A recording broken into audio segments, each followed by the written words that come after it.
Jimmatti koronaa vaayirasii qabaachuun ishee kan mirkanaa'e shamarreen waggaa 20 muluu zawdu bitootessa 2 bara 2020 ture Libaanan irraa gara Itoophiyaa kan imalte.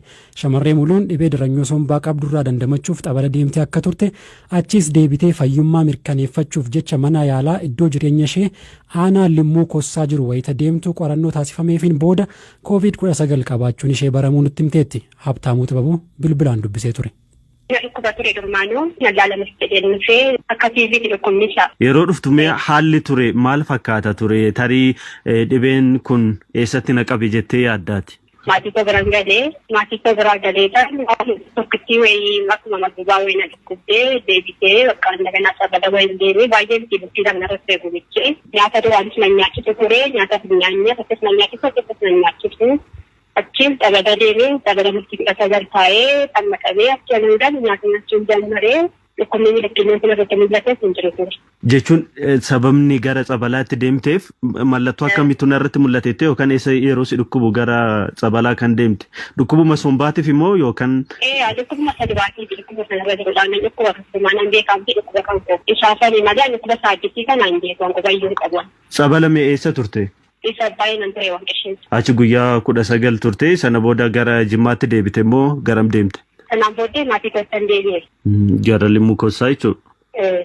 Mee sana booda mallattoowwan sirratti mul'atan turanii akkamitti gara mana yaalaa deemtee qorannoo kana gootee dhibeen COVID-19 jedhamu kun sirratti argame? Deebi'ee makana lamuu kan deebi'e. Nama rammaranii achuma nagalchanii bakka ho'iinsaa nagalchanii nagaafatanii waan turtime dhukkuba kooldumaayiduu sajummaa dhukkubus itti meetan fi afuriif xaabiyaa turuu qabda maaliif dhukkuba qorannoo dafii biyya keessa ta'ee keessa qorannoo qabda bultii afuriif mudura kurfaan jedhanii ishii jedhee gara xeenaa xaabiyaan fidanii bultii 8 achaan tureen achi bultii 5 naannoo garri dhufanii funyaanka keessaa qolqota keessaa dhufanii fudhanii deemanii naannoo deemanii gaafa bultii 2 dhufanii ganama sanaa dhukkuba akkanaas keessatti argameera garuu buufata fayyaa xeenaa xaabiyaa naan jedhanii.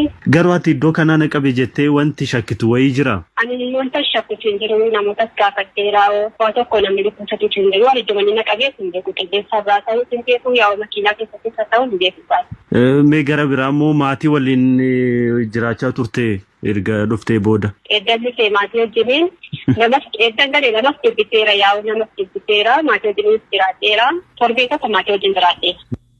Haala fayyummaa shamarree kanaa fi hojii jiddugalli yaala COVID-19 kan godina Jimmaa hojjechaa jiru ilaalchise Habtaamuu Xibabuu hoogganaa jiddugalichaa Dr. Ahmed Zainuddin dubbisee ture. Namoonni ishee wajjin wal quunnamtii qaban gara 27 gaheera. Sana keessaas namoonni hakimoonnis ni argamu. Ammas hordofii namoonni wal quunnamtii qabdu egaa gaafa dhuftee Jimmaan galtee Jimmaan gara deebitee wal quunnamtii siin qabdu hordofamaa dhuma jira jechuudha. Maatiiwwan ishee jiru ishee wajjin tarii wanti qorannoon taasifamaa jiru jira kan qoratamee riizaaltiin isaa beekamee jira? Amma saampilii ka fuudhamee amma isaatti gara Finfinneetti argina. Garuu maatiinis keessa jiru warreen keessa biroonnis ni jiru namoonni ollaas ni jiru yeroo dhiyoo keessatti baruu dandeenya jechuudha. Isheenoo sadarkaa akkamiirraa argamte amma Dooktar? Isheen is on the stage of recovery amma baay'ee hin qabdu baay'ee ture. Almost waan turteetti ishee haala gaariirraa akkasiin jirtu hakimoonni kan itti manamu. Mee waa'ee giddugala keessanii immoo natti himaa tarii iddoowwan qorannoon laaboraatooriitti hundeeffamu keessaa tokko Jimma jedhamee ture yeroo ammaa kana sadarkaa maalirratti argamaa yoom eegaltu? Wanti hundinuu xumureera equipmentiin jiru hundinuu guuteera namoonni leenji'aniiru wanni barbaachisu hundinuu guuteera garuu processii lama barbaada. Jalqabaa preliminary assessment godhamee so almost the quality control evaluation irra jira. Amma haala kun dhumu just ala argan xeenaa dhibbaqaarraa hojii keenya itti fufuu dandeenya. Jimmarraas deebinee